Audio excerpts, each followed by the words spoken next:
também, Pai, que possa vir sobre cada um deles fortalecimento, graça do alto, ousadia, que, Senhor, nós possamos cumprir esse papel tão lindo que é ser pai, da melhor forma possível, como o Senhor nos criou para ser, que a gente viva o nosso potencial máximo, Pai. Eu quero abençoar e honrar a vida de cada um desses homens e dizer que a boa mão do Senhor, que tem nos ajudado e dado graça até aqui, vai continuar sobre a nossa vida, dando vitória, bênção, nos dando saúde, paciência, habilidade para lidar com os filhos. Pai, no nome de Jesus, eu rogo das suas bênçãos sobre cada um desses homens, tanto dos que estão aqui quanto daqueles que nos assistem lá em casa, e pedimos, Senhor, que o Senhor possa derramar uma porção especial do Senhor aqui sobre cada pai nessa noite. Assim eu oro e te agradeço em nome do Pai, do Filho e do Espírito Santo de Deus. Amém e amém. Pode se assentar. Vamos aplaudir o Senhor pelos pais?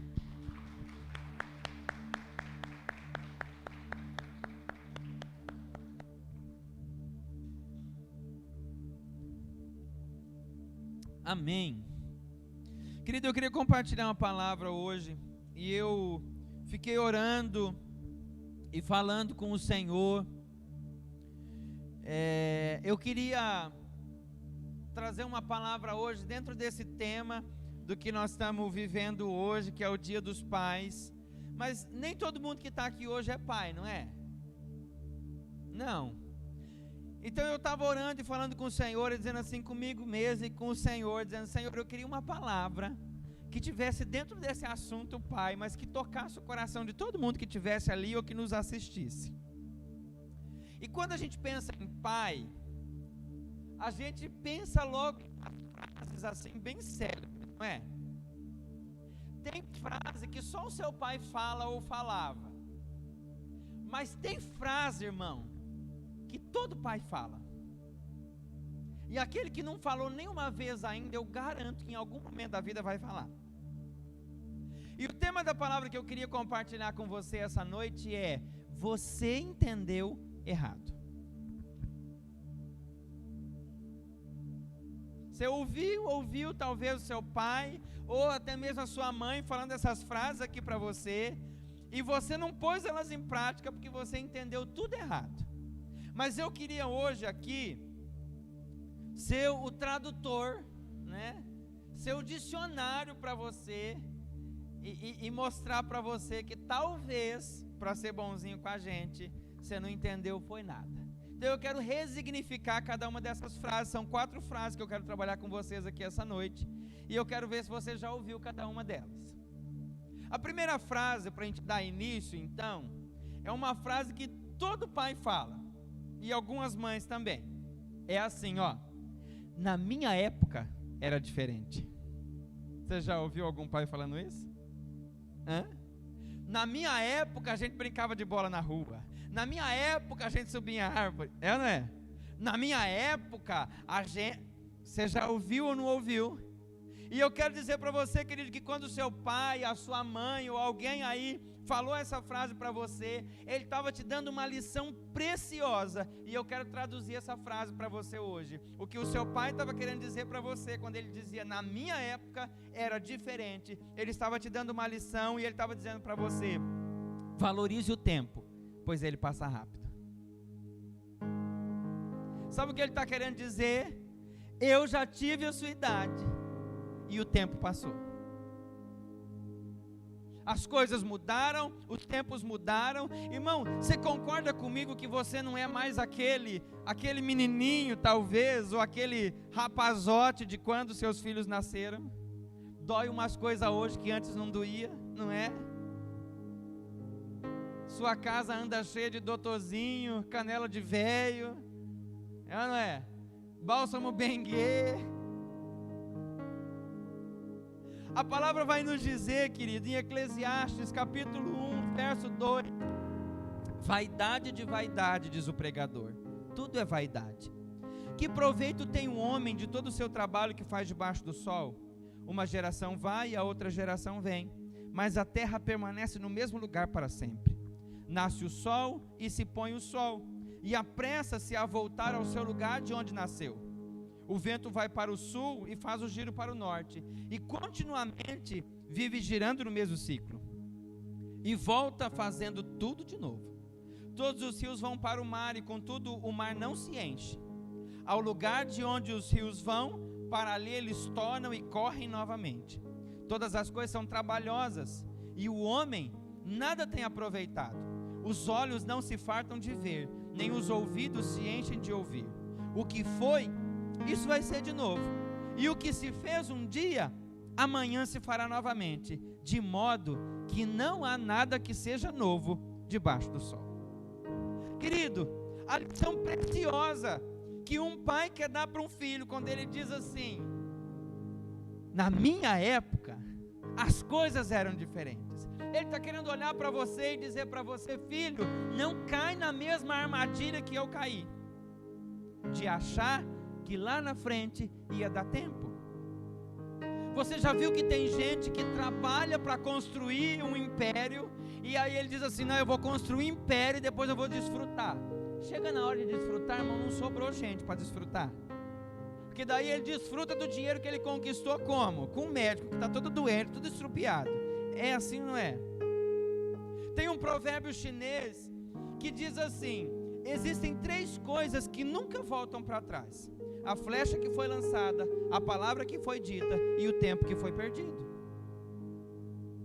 Querido, é ilusão achar que amanhã você vai ter tempo. É ilusão achar que amanhã eu vou recuperar o sono perdido. Você já viu gente que diz: não, eu estou dando uma corrida aqui, mas mês que vem a minha rotina volta ao normal e eu recupero o sono. Recupera? Eu não achei esse negócio de recuperar o sono ainda, que o meu está perdido desde que as crianças nasceram, e não achei eles ainda não.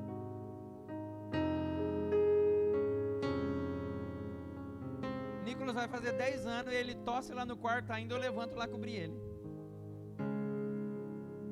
Respirou mais fundo, eu já acordei. Querido, você precisa valorizar o tempo. Deus nos deu o hoje. A palavra vai nos dizer em Mateus 5: basta a cada dia viver o seu mal. Nós andamos, querido, tão cansados e tão ocupados e fazendo tantas coisas, que esquecemos de desfrutar e de valorizar o tempo que nós temos. Valorize o tempo com a sua família. Dê o seu melhor dentro da sua casa. Valorize o seu tempo com Deus. Você já viu que a gente vem para o culto com a pressa de ir embora?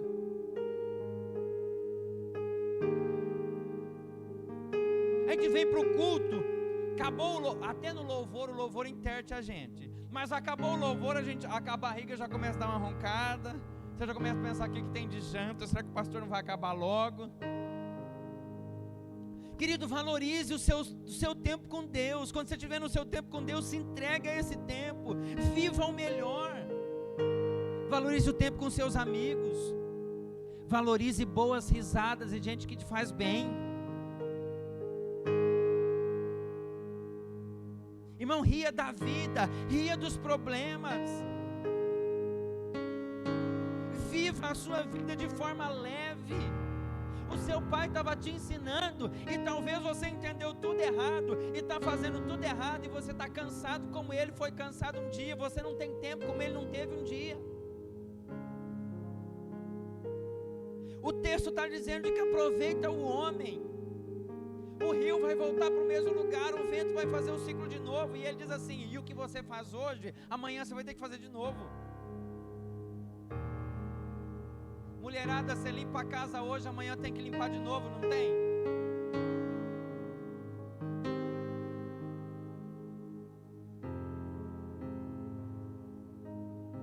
Parece que você vai dormir e Satanás vem sujar a sua casa.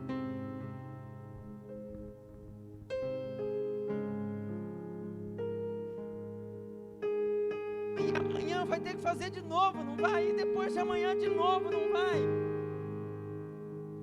Mas a gente entra numa rotina e numa aceleração tão grande, e a gente esquece de desfrutar o melhor que Deus nos deu. A gente esquece de sorrir. Você já viveu um dia tão gostoso que você chegou no final desse dia e falou assim: nossa, esse dia podia não acabar? A minha pergunta para você é: por que amanhã não pode ser igual? Por que você não pode sorrir igual amanhã?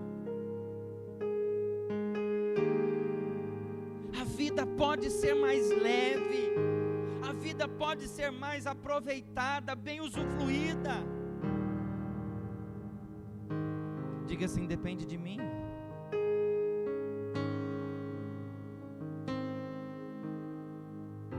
Uma pessoa chegou para um aconselhamento aqui comigo.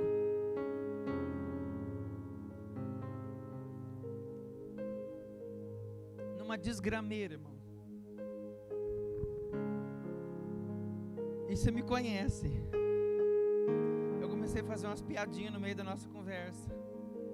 E a gente começou a dar risada. E a pessoa falou para mim assim: credo, pastor, rir da desgraça alheia é boa, né? É bom, né? Eu falei para ele: deixa eu falar uma coisa para você. O que você está vivendo de conversar comigo aqui agora, a hora que você sair daqui, o problema vai ter mudado? Não, esse problema vai levar um tempo para resolver, pastor, porque não depende só de mim. Eu falei: então vamos rir. Porque com problema ou sem problema, o problema resolvido ou não resolvido, o tempo que você está aqui, você está perdendo. Nós vamos orar por você. No final da nossa conversa eu vou orar com você, eu vou clamar por uma intervenção divina na sua vida. Mas deixa eu falar uma coisa para você: não deixa a adversidade da vida roubar sua alegria. Problema, irmão, todo mundo tem. E se você caçar um pouquinho, você descobre que tem gente com um problema pior que o seu.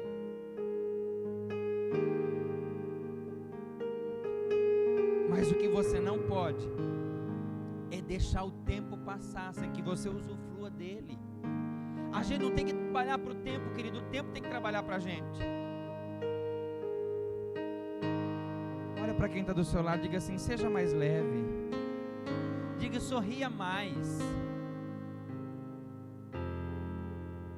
Gente que briga por tudo, gente que faz fuzuê por qualquer coisa, gente que briga na fila do banco, gente que reclama do sol, gente que reclama da chuva. Se o dia nasceu com sol, aí uma hora dessa já é esse calor. Se amanheceu nublado, aí vai chover hoje. Mas eu fico imaginando Deus lá do céu falando: uma pessoa ruim de agradar, hein? Seja mais leve, sorria. O seu pai estava te ensinando uma lição e ele estava dizendo para você: o tempo vai passar e um dia você vai ser o pai que vai estar dizendo: na minha época. E eu quero saber se você aproveitou bem quando foi a sua época.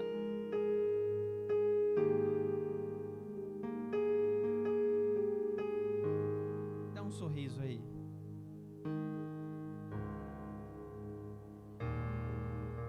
Olha como contagia. Olha como o sorriso contagia, você está vendo? Chega no seu trabalho amanhã, irmão, sorrindo. Chega na sua casa hoje, mesmo que você vai encontrar problema lá, mas chega lá hoje sorrindo. Vai para o banco tentar resolver o seu problema, vai sorrindo. Vai para a fila da lotérica pagar a conta, vai sorrindo, porque tem gente que não tem o dinheiro para pagar as contas.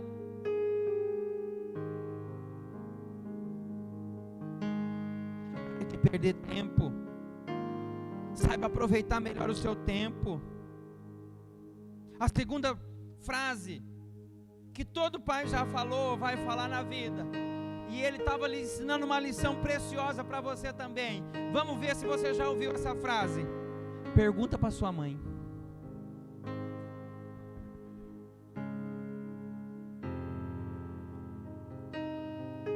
Pastor, qual que é a lição que meu pai está querendo me ensinar quando ele fala, ou falava para mim? Pergunta para sua mãe. Ele estava te ensinando que você precisa valorizar uma segunda opinião.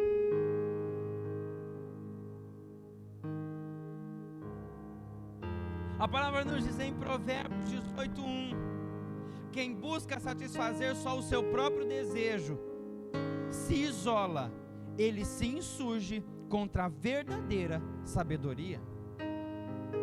Querido, quantas vezes nós somos levados pela vida a achar que a gente sabe tudo,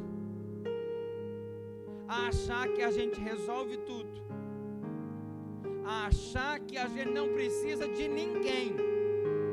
E toda vez que o seu pai olha para você e diz para você assim, pergunta para sua mãe, ele está te ensinando que você precisa, mesmo quando tem a resposta, porque o pai está mandando você perguntar para a mãe, não é porque ele não tem a resposta, e também não é porque ele está com preguiça de te dar a resposta, às vezes é, mas geralmente não é.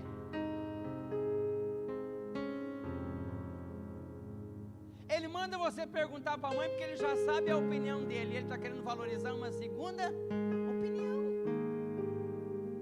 Tá vendo, irmã? Você entendeu tudo errado. Você fica tão brava quando ele manda a criança falar com você, não fica? Ele está valorizando a sua opinião, irmã. Ele está mostrando o quanto você é importante na tomada de decisão da casa. Mozão está me assistindo aí, ó. Deixa eu ganhar meus pontinhos aqui. Querido, muitas vezes nós somos levados a viver sempre pelos nossos interesses, nós não damos ouvido a conselhos, nós não pedimos ajuda, nós não aceitamos orientação, e a gente sofre por causa disso. Entenda uma coisa, também é necessário buscar o conselho e a ajuda no lugar certo. Conversando com um casal, o marido viu um negócio de uma casa para comprar, e ele enlouqueceu para comprar a casa, e a esposa falava para ele assim, eu não sei se essa casa é boa, vamos perguntar a opinião de alguém e tal. Daí ele foi pedir a opinião do corretor que estava vendendo a casa para ele. O que ele falou, irmão? Casa top. Você não vai encontrar uma casa melhor, num preço melhor, num negócio melhor que esse. O que ele fez? Ele foi lá e comprou a casa. Irmão, ele teve que quase demolir a casa e refazê-la de novo.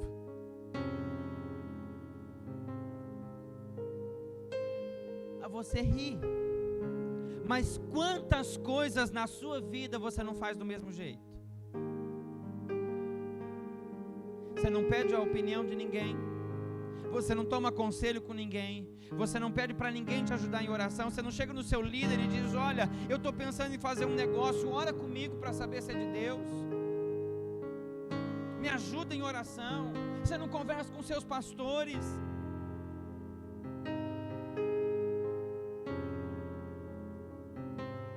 Toma no nariz.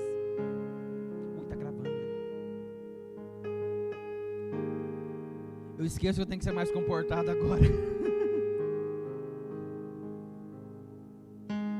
Querido, valorize uma segunda opinião. Valorize o conselho de alguém que pode te dar um bom conselho. Vai comprar um carro, você não entende de carro, leva um mecânico de confiança com você. Fala para ele, dá uma olhadinha nesse carro, vê se está bom.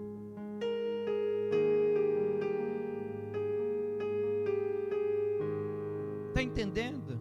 Não, a gente sabe tudo, a gente entende tudo. Tem homem que sabe tanto que ele não precisa da ajuda nem do GPS. Eu sei o caminho. A esposa está lá, bem, eu acho que a gente está perdido. Não, é logo ali na frente. Já passou 30 quilômetros de onde ele tinha que ter entrado, mas ele está dizendo, não, vai ali na frente.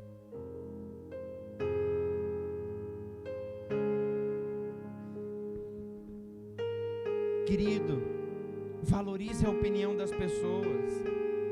Valorize a opinião da sua esposa, do seu marido. Valorize a opinião dos seus pais, você que é solteiro.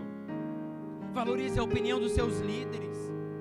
Valorize a opinião dos seus pastores. Ande junto com alguém, não ande sozinho.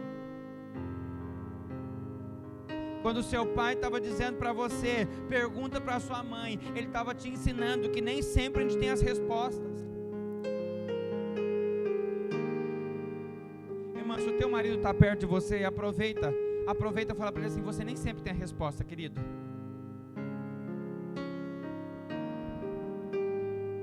Não, fala com amor para não dar intriga.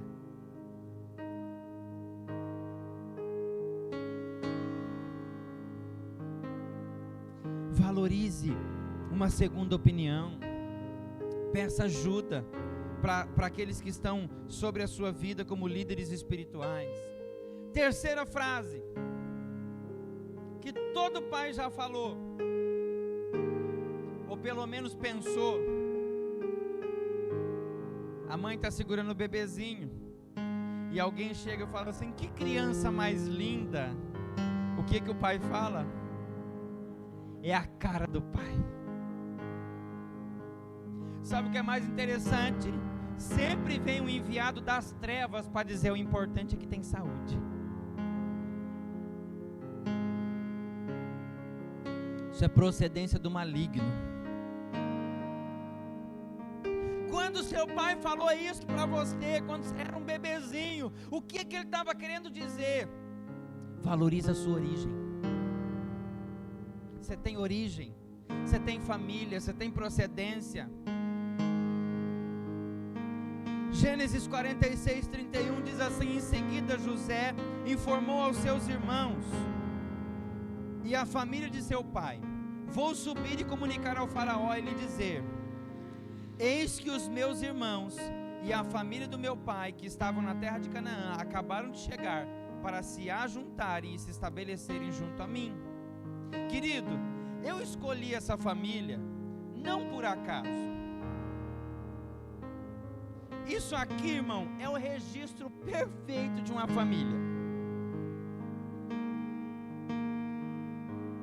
Os irmãos brigou, tacou José no poço, vendeu ele como escravo. Tem gente que ama confusão lá na sua família? Mas no momento oportuno, a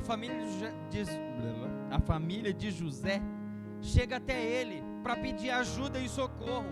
E sabe o que é um sinônimo de uma verdadeira família? A gente, irmão, até pode dar um excesso de comunhão de vez em quando. A gente até pode se desentender, mas os laços que nos unem são mais fortes, e no tempo apropriado você vai estender a sua mão, você vai ajudar, porque é a sua família. Deixa eu dizer uma coisa para você: a família, a sua família não precisa ser a família mais perfeita, ela só precisa ser a sua família. Irmão, eu estou longe de ter a família mais perfeita da face da terra, mas eu amo aqueles miseráveis. Familiaiada, beijo para vocês. Eu amo, irmão. De vez em quando dá vontade de jogar do carro em movimento, jogar da ponte, mas eu amo. Eu oro por eles, eu clamo a Deus pela vida deles. Por mais que a sua família não seja a melhor família, ame ela, ore por ela, clame a Deus pela vida de cada um deles. Clama a Deus pela vida daquele tio chato, não é? Aquela tia encrenqueira. Clama a Deus, ore por eles, valorize aqueles que Deus te deu, seus pais, irmãos, avós, tios. José passa por tudo isso. José é vendido, é traído, os irmãos tentam matar ele, mas na hora que os irmãos estão precisando, ele diz: vem cá, na minha casa tem comida, vem cá, na minha casa tem abrigo, vem cá, na minha casa não tem escassez. Isso é família, querido. Isso é viver em família. A gente não precisa ser igual, a gente não precisa concordar com tudo, mas é a família que Deus me deu. Eu vou amar, eu vou orar, eu vou ajudar, eu vou levar, eu vou dar carona, eu vou buscar em tal lugar, eu vou levar no médico quando estiver passando mal.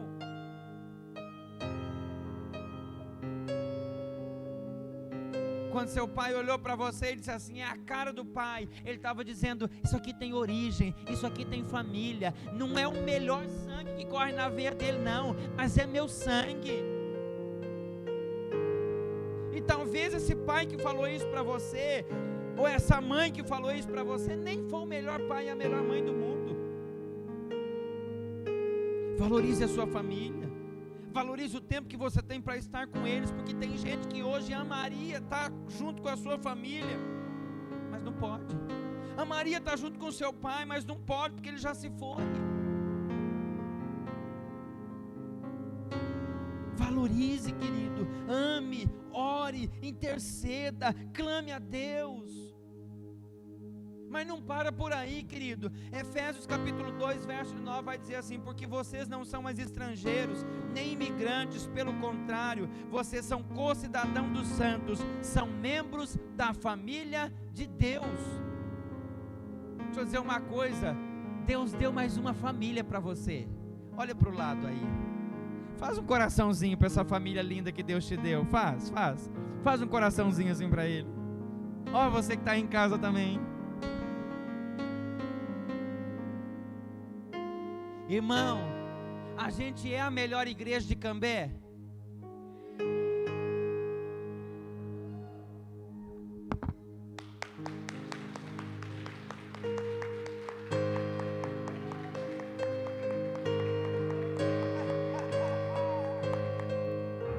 Eu sinto te desapontar, querido, a gente não é a melhor igreja de Cambé. A gente tem falha, tem erro, mas é a nossa família, e nós vamos lutar pela nossa família, e nós vamos amar a nossa família. A sua célula, querida, é a melhor célula que existe? Não,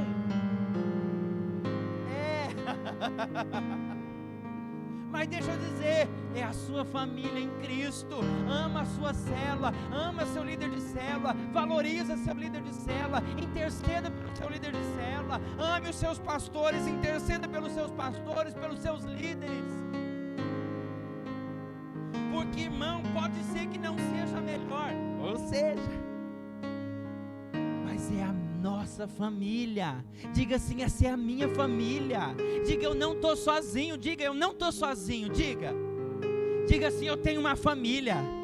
Vamos aplaudir o Senhor por isso.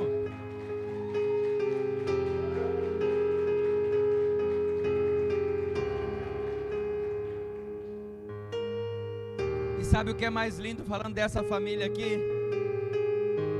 Que o pai também olha pra gente e diz assim: pai.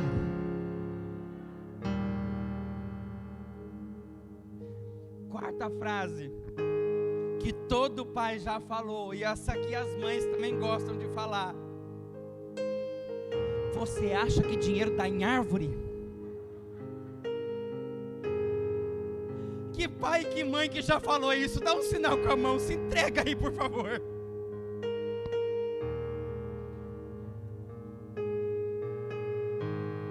Querido, eu quero traduzir essa frase para você, porque eu detestava essa frase quando eu era só filho, mas hoje eu sou pai, amo ela. A lição importante dessa frase é: valorize os recursos, pois eles não são eternos.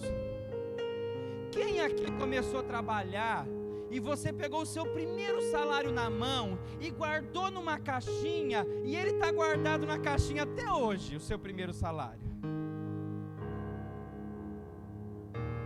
Você nem lembra quanto é que foi o seu primeiro salário.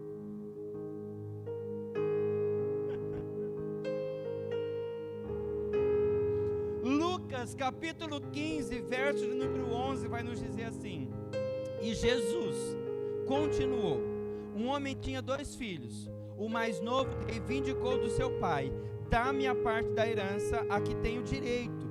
E consentindo o pai, repartiu a sua propriedade entre eles.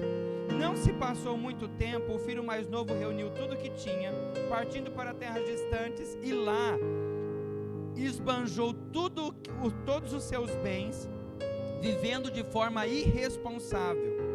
Coincidentemente, após haver gasto tudo o que possuía, abateu-se sobre a terra uma grande fome, e ele começou a passar necessidades.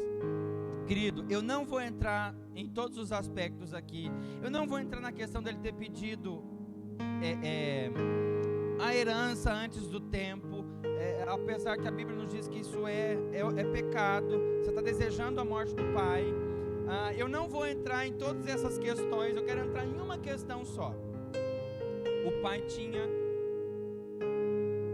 terras, e o filho diz assim: eu quero a minha parte. Então ele dividiu na metade as suas terras e deu o dinheiro da metade para esse filho.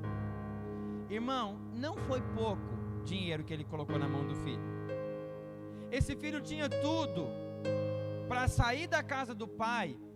Lembra que eu não estou olhando todos os outros pontos, tá? Eu estou olhando só esse.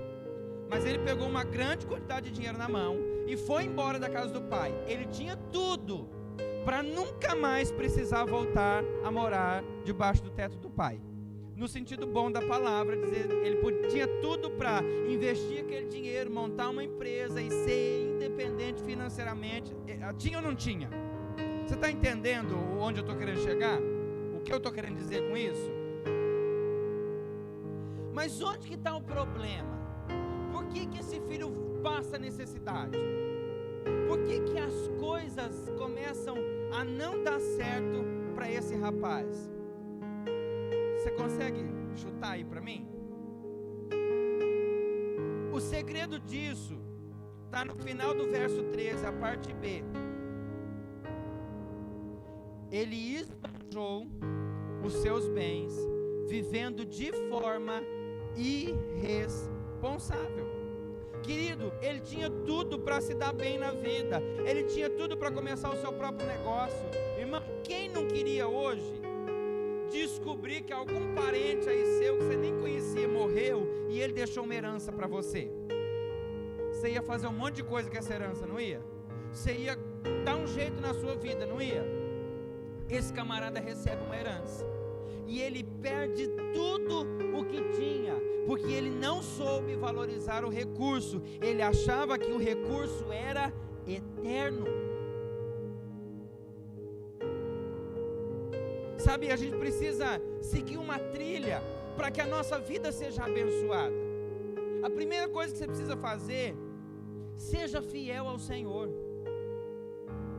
Dê e Deus te devolverá, boa medida, recalcada, sacudida e transbordante. Irmão, eu não vou fazer uma pregação de 1 hora para uma coisa que você já sabe. Malaquias 3:10: trazei todos os dízimos da casa do tesouro, para que haja mantimento na minha casa, e depois provai-me nisso, diz o Senhor, se eu não vou abrir as janelas dos céus e derramar sobre a sua vida bênção sem medida. Você quer ser abençoado? O seu pai estava te dando uma lição. O dinheiro não é infinito. Ele não tem um pé de dinheiro em casa, não é? Ah, como eu gostaria de ter um pé de dinheiro, não é? Podia ser lá no meio do apartamento mesmo, lá entre um bloco e outro, a gente dividia, não tem problema. 5 horas da manhã eu já ia estar de pé, lá embaixo, né? Mas não é. Seja fiel ao Senhor. Sabe, honre o Senhor com os seus bens, e você vai ver tudo aquilo que você tem sendo próspero, sendo abençoado. A segunda coisa que você precisa fazer para ser alguém abençoado: use com sabedoria os recursos que Deus já te deu. Irmão, eu me atrevo a dizer que para você ser muito abençoado, você nem precisa de mais. Você só precisa gastar com sabedoria aquilo que você já tem.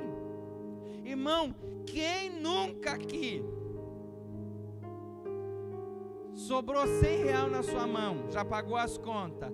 Quem nunca aqui já veio na sua cabeça o pensamento assim: o que eu vou comer com esses R$100?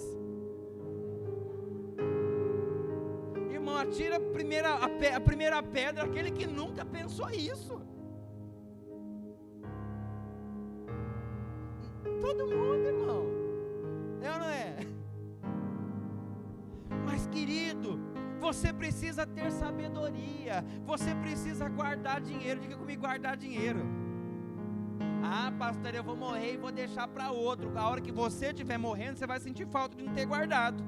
Que se tivesse guardado, teria dinheiro para cuidar da saúde agora. Você está entendendo? Usa com sabedoria. Não gaste mais do que você ganha. Irmão, isso aqui é óbvio, não é? Mas eu li uma pesquisa que diz que 70% dos brasileiros gastam 10% a mais do que eles ganham. A pessoa ganha 1.500 e ela gasta 1.600 por mês.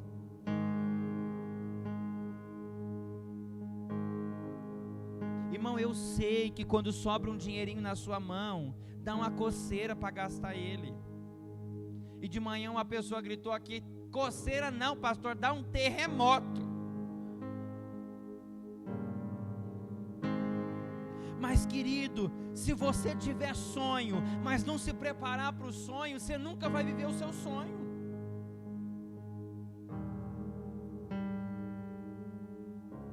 Outra coisa que você precisa fazer: cuide daquilo que você já tem.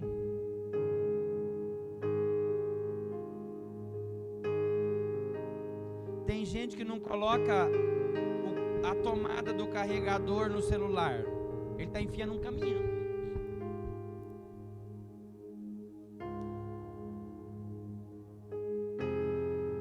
Joga as coisas dentro de casa, não é? Fui aconselhar um casal, eles começavam a brigar, irmão, eles começavam a quebrar as coisas. Jogava copo, jogava prato. Eu falei: irmão, o prejuízo que você está tendo, cada briga que você tem, para com isso, irmão. Pega a vassoura, vai dando só a vassourada, que daí não quebra não, brincadeira. Sabe, querido, cuide daquilo que Deus já te deu. Às vezes você não precisa de nada novo, você precisa cuidar daquilo que você já tem. Cuida bem do seu carro. Tem gente que acha que manutenção se faz sozinha. Você vai dormir, o anjo vem e faz a manutenção no carro.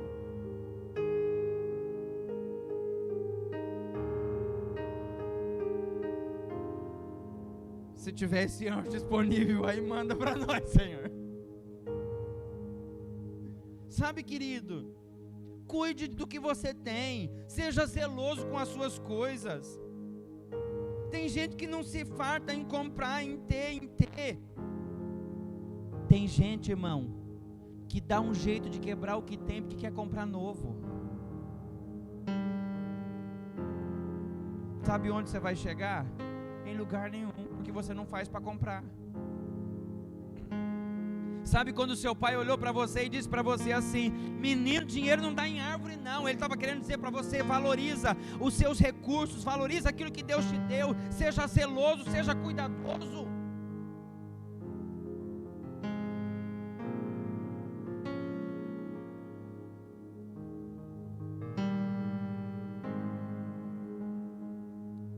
Outra coisa que você tem que fazer: seja grato por aquilo que Deus já te deu. Tem gente que quer tanto outra coisa que esquece de agradecer. Tem gente que quer tanto um carro novo que esquece de falar: Senhor, obrigado pelo meu carro. A gente andava com o Verdozinho, irmão. Irmão, aquele carro para mim foi uma escola do livro de Tessalonicenses, quando ele diz: em tudo dai graças. Cada vez que eu entrava naquele carro, o Senhor ministrava meu coração aquele texto: em tudo dai graças. Você vai sair fedendo o óleo queimado? Dá graça. Ele aparecia uns problemas assim, do nada, o carro tá bom, de repente ele parava. Dá graça. Ele estava marcando combustível lá em cima assim, e não tinha nada. Parava no meio, deixava a gente no meio do caminho. Dá graça. Graça. Deus, obrigado. Faz eu passar uma raiva, mas Ele é o que o Senhor me deu. E até que o Senhor não dá outro, eu vou agradecer por esse aqui. Irmão, eu acho que eu agradeci tanto a Deus aquele carro. Eu agradeci Ele toda vez que eu entrava no carro, eu agradecia. Eu falava: Senhor, obrigado por esse carro. Eu acho que Deus ficou tão incomodado que Ele deu outro daí, porque Ele falou: não aguento mais. Seja grato por aquilo que você já tem. Nós somos tão levados a olhar para aquilo que a gente ainda não tem, que a gente esquece de agradecer por aquilo que a gente já tem. Mas nós mudamos agora, e a gente não tem um monte de coisa. E às vezes eu estou dentro de casa pensando: Senhor, precisava colocar um negócio aqui, precisava mudar aquele negócio lá. Irmão, a vontade de pegar tudo que eu tenho, dar para alguém e comprar tudo novo, sabe?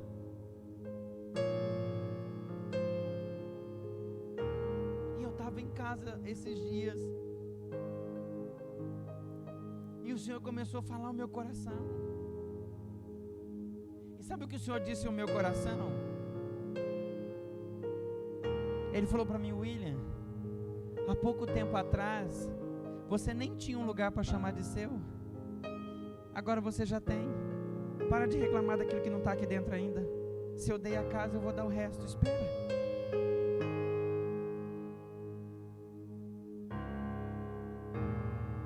Para bom entendedor, um pingo é letra. Levantei minha mão para o céu. Obrigado, Senhor. Eu te dou graças. Eu te dou graças porque o Senhor já nos fez conquistar aquilo que a gente nem imaginava que um dia conquistaria. Está faltando um monte de coisa aqui, Senhor, mas eu te dou graça porque eu já tenho lugar. Você pode agradecer a Deus por aquilo que Ele já te deu?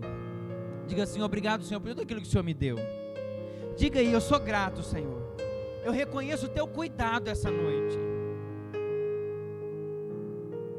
E agora sim, irmão, depois de reconhecer e agradecer aquilo que você já tem, sonhe com aquilo que Ele vai te dar. Mas, querido, nenhum sonho vai parar de ser sonho se você só sonha. Pastor, eu tenho o sonho de Deus me dar um carro, mas não tem carteira. Deus vai te dar um carro para quê? É igual dar uma pistola na mão de uma criança, ele vai matar alguém. Você quer um carro? Invista na autoescola.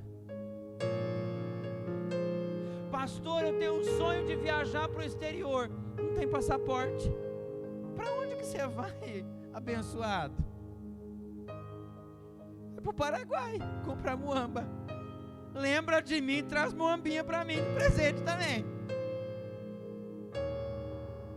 Está entendendo? Invista no seu sonho. Quer ir para fora do país? Vai estudar inglês. Chega lá, você não sabe nada, não é?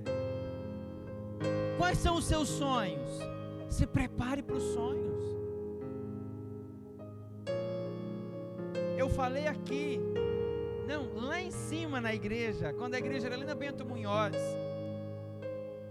eu estava ministrando uma palavra, eu falei sobre isso na palavra, e eu disse assim: irmão, você quer que Deus te dê um carro, e você nem construiu a garagem ainda. Eu não sabia que eu estava falando tão específico para alguém que estava ali e estava pedindo um carro para o Senhor e não tinha garagem. Ele chegou na casa dele, conversou com a esposa dele, disse assim: amanhã nós vamos fazer o orçamento, nós vamos construir a garagem. Irmão, ele terminou a garagem, Deus operou um grande milagre e ele conseguiu comprar o carro. Prepara o terreno para o teu sonho. A parte de Deus Ele vai fazer, mas antes Ele quer ver você fazendo a sua. Ah, Deus, eu quero que o Senhor me dê uma empresa. Como é que é o nome da empresa? Onde que vai ser a sua empresa? Qual é a visão? Quais são os valores da sua empresa? Qual é o logo da sua empresa?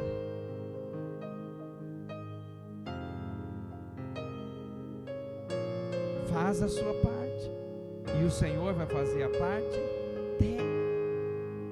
Talvez, querido, você entendeu tudo errado. Você ouviu essas frases aqui a vida inteira e entendeu tudo errado. O seu pai olhou para você e disse para você: na minha época as coisas eram diferentes. Ele estava te dizendo: valorize o tempo, passa tão rápido. Quando ele olhou para você e disse para você: pergunta para sua mãe, ele estava dizendo para você: olha, valorize uma segunda opinião, nem sempre você está certo. Quando ele olhou para você e disse: você é a cara do pai, ele estava dizendo: valorize a sua origem, você tem uma origem, e a nossa origem principal é Deus. E quando ele olhou para você e disse para você: você acha que dinheiro dá em árvore, ele estava dizendo para você: valorize os recursos, eles não são eternos. Vai depender de você o quanto você vai ser abençoado com o recurso que Deus já te deu. Prepare o terreno para o seu sonho e Deus vai realizar ele. Amém? Você entendeu tudo errado, mas agora você entendeu certo. E o nosso grande Pai está olhando para mim e para você hoje, está dizendo: eu acho que essa noite é a noite de você fazer um concerto no seu coração. Talvez você não tenha valorizado o seu tempo. Talvez você não tenha valorizado a sua origem. Talvez você não tenha valorizado os recursos. Talvez você pega o dinheiro na sua mão e você diz assim: isso não dá para nada. Ele está dizendo para você hoje: talvez você não tenha valorizado uma segunda opinião, você não tem pedido ajuda, não tem pedido conselho. E essa noite eu te chamo como filho para um concerto. Sabe aquela conversa que o pai tem com o filho de vez em quando, ou com a filha, e põe ele na linha e diz assim: algumas coisas estão erradas, a gente precisa mudar. Eu sinto que essa noite, mesmo dessa forma tão descontraída, tão leve como foi essa mensagem, o Senhor está olhando para mim e para você e está dizendo: você entendeu tudo errado. E hoje é tempo de você fazer certo. Não é tarde, nunca é tarde para reconhecer onde a gente errou e mudar. Se coloca de pé.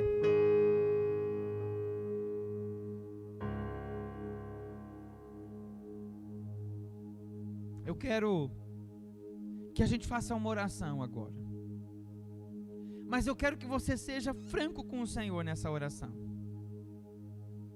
Eu quero que você diga para Ele: Senhor, algumas coisinhas aí no meio eu entendi errado, mas eu quero mudar, mas eu quero fazer diferente.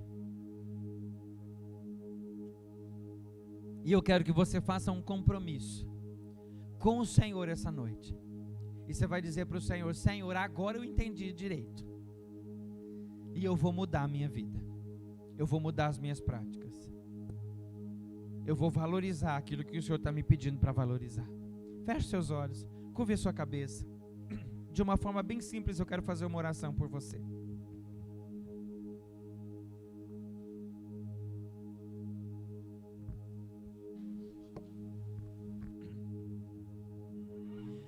Deus, nessa noite nós ouvimos a Tua palavra. E eu quero Te agradecer em primeiro lugar, Senhor. Obrigado por essa palavra. Obrigado pela inspiração divina. Mas em segundo lugar, eu quero pedir por nós, Senhor. Talvez nós temos andado tão distante do que o Senhor tem para nós. Talvez nós até hoje entendemos tudo errado. Mas essa noite eu te peço, Espírito Santo de Deus, sonda o nosso coração, sonda a nossa mente, sonda as nossas intenções. E como diz o salmista, vê se há em nós algum caminho mau e guia-nos pelo caminho eterno. Muda nosso coração, Jesus. Nós queremos, de forma simples e prática essa noite, reconhecer: nós temos errado, nós temos falhado,